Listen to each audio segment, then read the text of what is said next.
আপনি কি আপনার টাকা সেভিংস অ্যাকাউন্টের চেয়ে বেশি সুদে রাখতে চান? তাহলে মানি মার্কেট অ্যাকাউন্ট বা এমএমএ হতে পারে একটি ভালো অপশন। একটি এমএমএ খুলতে প্রথমে এমন একটি ব্যাংক বা ক্রেডিট ইউনিয়ন বেছে নিন যেখানে ভালো এপিওয়াই বা সুদের হার পাওয়া যায়। এরপর আপনার পরিচয়পত্র, ঠিকানার প্রমাণ এবং প্রয়োজনীয় তথ্য প্রস্তুত রাখুন।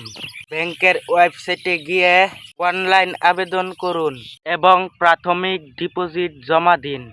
অনেক ব্যাংকে $50 থেকে $5,000 পর্যন্ত মিনিমাম ডিপোজিট লাগতে পারে। মনে রাখবেন, মানি মার্কেট অ্যাকাউন্টে সাধারণ সংখ্যার উত্তোলনের সুযোগ থাকে এবং আপনার ব্যালেন্স যত বেশি হবে সুদের হারও তত বেশি হতে পারে।